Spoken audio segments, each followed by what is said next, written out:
আসসালামু আলাইকুম। Brooder rotating গিয়ারটা কিভাবে ফিটিং করবেন সেটা খুব সহজে আমি বুঝিয়ে দিচ্ছি। এখানে বেশ কিছু পার্টস দেখতে পাচ্ছেন। তো এই পার্টসগুলো একটা ব্রোডার ডিঙ্কারের সাথে একটি ব্রোডার ডিঙ্কারের সাথে সাধারণত এই পার্টস পাতিগুলো থাকে, এই দুইটা পার্টস, আর এই হচ্ছে উপরের অংশ আর এটা হচ্ছে নিচের অংশ। এখন প্রশ্ন হচ্ছে কিভাবে ফিটিং করব। তো আমি যদি একদমই সিম্পলি দেখাই, এই যে দেখেন, এই যে এই পার্টসটা প্রথমে এইভাবে লাগিয়ে নিব। এখানে দুটি ছোট্ট ছিদ্র দেখতে পাচ্ছেন, এই ছিদ্রতে লাগিয়ে নিব। এই যে এটা আপ ডাউন করবে। এরপরে হচ্ছে এই যে এখানে দুইটা ঘর আছে, এই দুইটা ঘরে এই যে ছোট্ট ছোট্ট কতগুলা প্লাস্টিকের এই উপরের অংশটা পার্টি আছে, এই অংশটা আমরা শুধু এভাবে চাপ দিয়ে লাগিয়ে নিব। আমি যেভাবে দেখাচ্ছি একদম সিম্পলি, খুবই সহজ কাজ। প্রথমটা একটু সহজ কঠিন লাগতে পারে, তো আশা করি পরবর্তীতে আর কঠিন লাগবে না, কারণ প্রথমটা পারলে সবগুলোই পারবেন।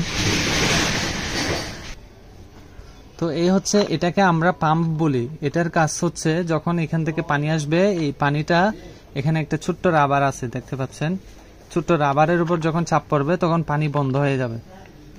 আর এই জায়গা থেকে যেমন ধরেন হচ্ছে এটা আমি লাগিয়ে নিলাম। এটা লাগিয়ে নেওয়ার পরে এই যে ছোট্ট এই অংশটা থেকে পানি লাইন যাবে, এখানে পানি লাইন যাবে। আর ওই যে ভিতরে দেখতে পাচ্ছেন পাম্পটা, এই পাম্পটা এখানে যখন পানি আসবে তখন পাম্পটা উপরে উঠে আসবে, উপরের দিকে হালকা উপরে উঠবে ভিতরে। যখনই উপরে উঠবে তখন এখানে লক হয়ে যাবে পানিটা, ওই যে রাবার ছিল ওই রাবারের চাপ পরে পানিটা আর আসবে না। এটা হচ্ছে অটোমেটিকলি সিস্টেম। তো যারা ব্রুডার ডিঙ্কারগুলো নিতে যাচ্ছেন খামারি ভাইয়েরা, পোলট্রি এবং ব্রয়লার খামারে, এটা কিন্তু খুব সহজে ব্যবহার করা যায়। আর এটার সুবিধা হচ্ছে সবসময় পর্যাপ্ত পানি থাকে আপনার খামারে। বাচ্চা ব্রুডিংকালীন সময়ে দেখা যাচ্ছে রাতের বেলা পানি শেষ হয়ে গেলে ওই ধরনের সমস্যাগুলো এখানে থাকবে না, কারণ প্রত্যেকটা ডিঙ্কারগুলো 5 ফিটিং দিয়ে একেবারে বড় ডিঙ্কারের সাথে সংযুক্ত থাকবে, বড় ড্রামের সাথে বা ট্যাঙ্কের সাথে। 100 লিটার বা 200 লিটারের পানির ট্যাঙ্ক দিয়ে কিন্তু এই ব্রুডার ডিঙ্কারগুলো খুব সহজে ব্যবহার করা যায়।